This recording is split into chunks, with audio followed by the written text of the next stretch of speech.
আমার আপনার বাড়ির পাশে উস্থিতে, পশ্চিম মেদিনীপুরে, বীরভূম, বাঁকুড়া, বাংলায় যত মুসলমানদের আপনারা দেখছেন, এরা কি আরব থেকে এসছে?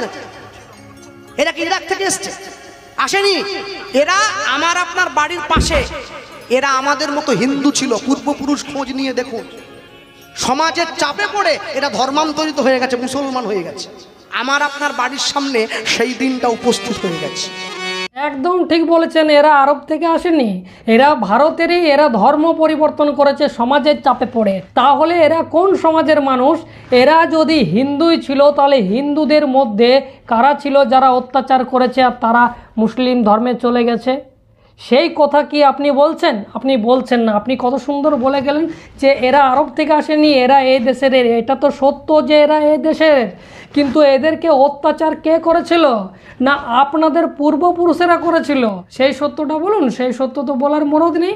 আপনার দম আছে বলার যে এই দেশের ব্রাহ্মণ্যবাদী সমাজ, ব্রাহ্মণ, বৈশ্য, ক্ষত্রিয়রা এই দেশের এসসি এসটি ওবিসিদেরকে শূদ্র বলে গালিগালাজ করত, তাদেরকে জল স্পর্শ পর্যন্ত করতে দেওয়া হতো না, তাদেরকে পশুর থেকেও অধম মানা হতো। কারা করত? আপনাদের পূর্বপুরুষেরা। সেই কথাটা বলছেন না তো, কারণ সেই কথা বললে আপনার মুখোশটা খুলে যাবে, আপনার মহাপুরুষদের মুখোশটা খুলে যাবে, আপনার বাপ কাকাদের মুখোশটা খুলে যাবে। তার জন্য কত সুন্দর বলে দিলেন যে আমাদের মানুষই ধর্ম পরিবর্তন করেছে। হ্যাঁ, 100 বার আমাদের মানুষের ধর্ম পরিবর্তন করেছে। তার মানে এরা আমাদের মধ্যে ভাইয়ে ভাইয়ে এরা মারামারি করাতে চাইছে। কেন মারামারি করাতে চাইছে? কারণ এই ধরনের কীর্তনিয়ারাই কীর্তনের মঞ্চে মুসলিম ধর্মের বিরুদ্ধে কথা বলে আর হিন্দু সমাজকে উগ্র করে তোলে।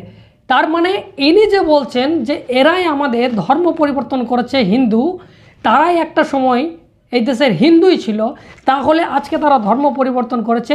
আর সেই ধর্ম পরিবর্তন মুসলমানদের বিরুদ্ধে এরা কিন্তু কথা বলে আর আপনাদেরকে উগ্র করে। তার মানে অতীতে যারা এই দেশের এসসি এসটি ওবিসি ভূমিপুত্র ছিল, তারা আজকে ধর্ম পরিবর্তন করে আমাদের এই বংশের মানুষ ছিল, তারা চলে গেছে। তাহলে এরা আমাদের মধ্যে ঝগড়া লাগানোর কাজ করছে না? তাহলে এদের মুখোশগুলোকে টেনে খুলতে হবে। আর এরা হচ্ছে সেই জাত। সেই জন্যই রামস্বামী নায়িকার বলেছিল যে ব্রাহ্মণ সাপের থেকেও বিষাক্ত, কারণ এদের প্রতিটা লোমকূপে এদের বিষাক্ত বিষ ঢোকানো আছে। কেন বলেছিলেন? এই জন্যই। এই যে কত সুন্দর মিথ্যাটা বলে দিল। এটাও বলার অকাত নেই যে আমাদের বাপ কাকারা ব্রাহ্মণরা এই দেশে অত্যাচার করেছে, তার জন্য এরা ধর্ম পরিবর্তন করেছে। সেটা বললে তো এদের মুখোশ খুলে যাবে। এই সমস্ত কীর্তনিয়াদের থেকে আপনারা অবশ্যই সতর্ক থাকবেন। যদি আপনাদের ভিডিও ভালো লাগে অবশ্যই আপনারা শেয়ার করবেন। যদি প্রথমবার ফেসবুকে দেখছেন অবশ্যই ফলো করে নেবেন। ইউটিউবে গিয়ে সার্চ করুন দ্য লং প্রসেস, সেখানে সাবস্ক্রাইব করে রাখুন, কারণ আমি এই ধরনের কন্টেন্ট নিয়ে আসি। এখন এই পর্যন্তই, ধন্যবাদ।